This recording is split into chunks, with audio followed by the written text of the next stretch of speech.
Here's the 5 dangerous habits that are actually destroying your brain. Scrolling on your phone as soon as you wake up.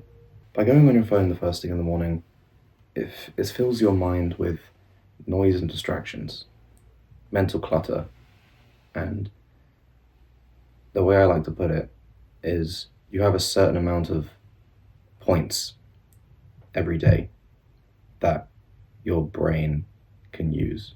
Let's say you wake up and you have 100 points throughout the day to use.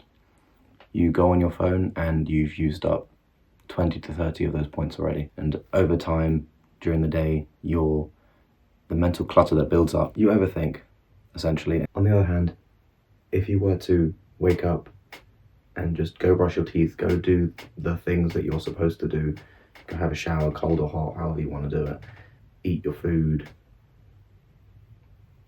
prepare, study or read, go do the tasks you have to do, you'll have clearer thoughts throughout the day and more energy to think and be more productive on other tasks. The next topic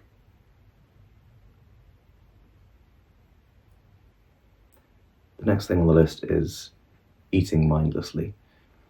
What I mean by this is not going out and eating junk food. That's a whole nother separate issue. I'm talking about just eating for the sake of eating. Like comfort eating, and just whenever food's in front of you, just munch on it. You just inhale, right? What you put in your body shapes your future. And what I mean by this is, say if you were to eat shit foods, processed foods, unhealthy foods, that will not only in years to come, you do that every single day of your life, not only will that make your body unhealthy and you'll look like a fucking cupcake, but it'll also make your mind foggy and you'll be unable to make clear decisions when you most need to. And over years of doing that, you will be further away from the future that you want for yourself. Whereas on the opposite side of things, if you tip the scale, you eat healthy, you eat whole food. Well, it doesn't necessarily need to be whole food, but whole food is best. You eat whole foods, you eat healthy, you drink the water you need to do, you just don't eat like a fucking McDonald's mascot.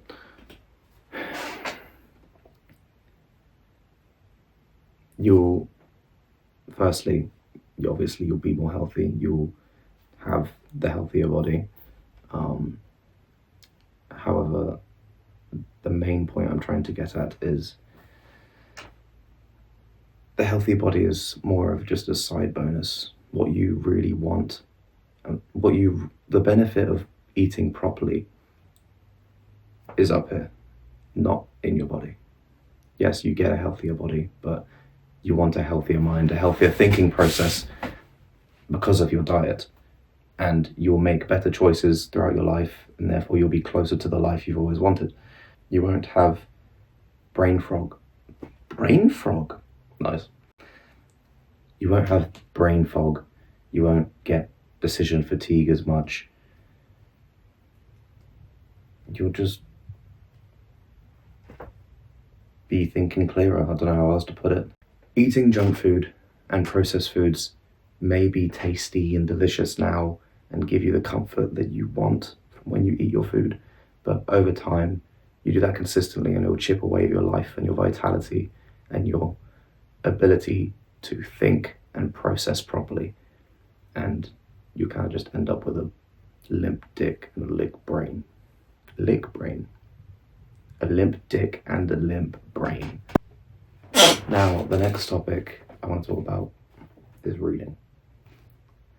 Now, some of you that are probably already watching this may already read, but there is quite a few of you that are watching that may just think reading's a tad bit gay or it's not cool, but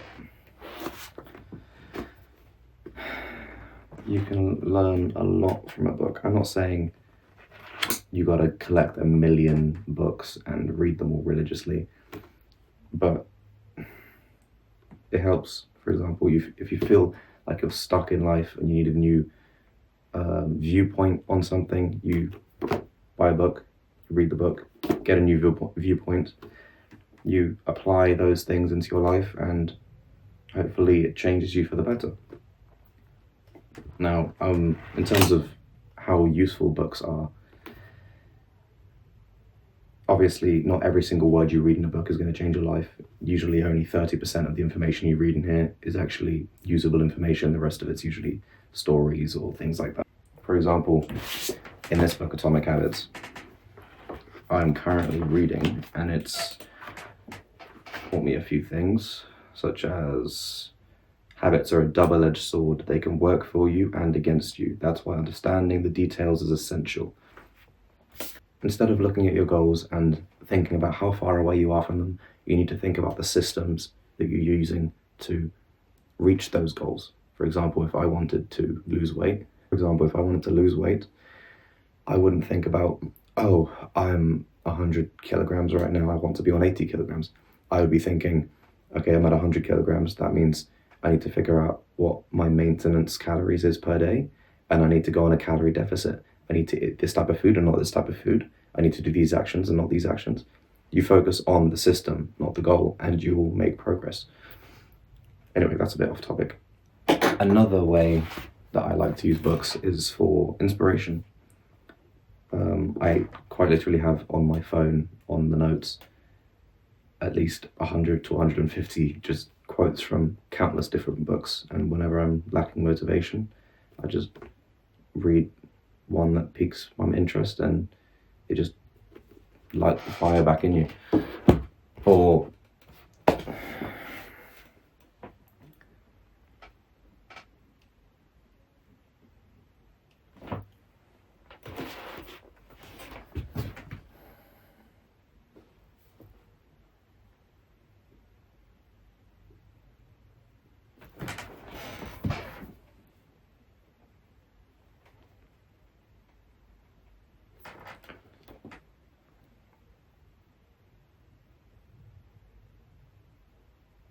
I was just thinking about this, I was just staring into this book. Another way you could think about books is the author, the author of this book, Atomic Habits, James Clear. The way I like to think about it is this book, this little thin thing right here I'm holding in my hands, is the culmination of, what's his name, James Clear's actions, and this is part of his life. This is part of his wisdom in a book, and he shares that for you for free. Another way you can think about books is that it's just someone's years of wisdom condensed into a few pages, which, when you think about it, it's not that bad. And realistically, how long would it take you to read a book? This book's got 260-ish pages. You read, what, 15 minutes a day? That's not going to take you long. 5 minutes a day even.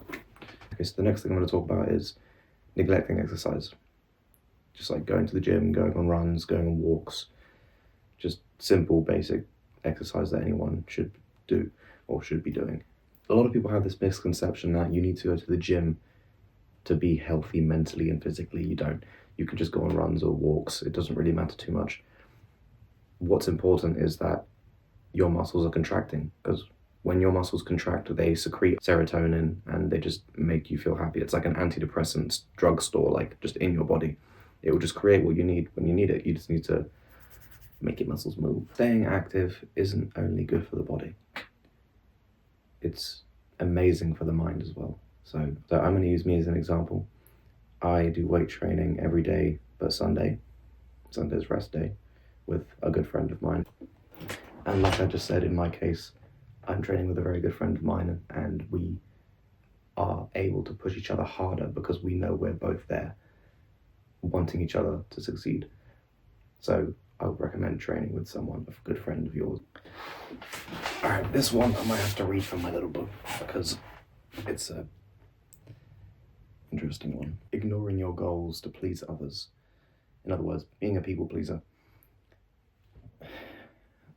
When you say yes to others, whether it's doing things for them, meeting with them, doing anything. So when you say yes to other people, it means an immediate no for yourself. For example, if you needed to get some things done today, for example, but your friends call you and they say, would you like to go out for a drink? Or would you like to hang out? But you only have enough time to either be with them or do the task that you are required to do, or that you need to do, or that you wanted to do. And you end up going with them, you're a people pleaser. Now, obviously, if you're on the other scale of things, you can just end the video right there, because that's all I really have to say. You know how to say no, which good on you. It's a very difficult thing to be able to do. Don't forget that your goals require your attention. You can't half-ass things.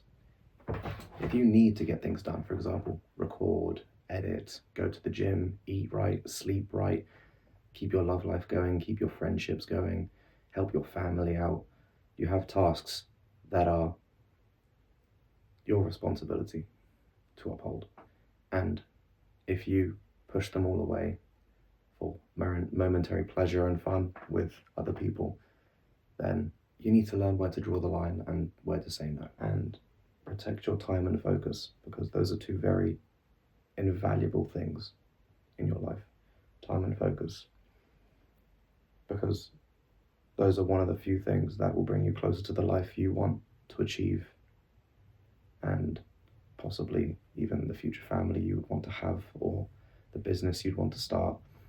All that focus and time and mental space and energy, or just your time in general, that's very valuable, and you could be using it for things that could be productive for you in your life. So don't use it for other people's. Anyway, this has been my first video of me just chatting nonsense. I hope whoever is watching this managed to enjoy some bits of that and gain something from it. And if I will be excused, I'm now going to read a bit of my book and have lunch. Peace. Oh, let's not forget gym as well.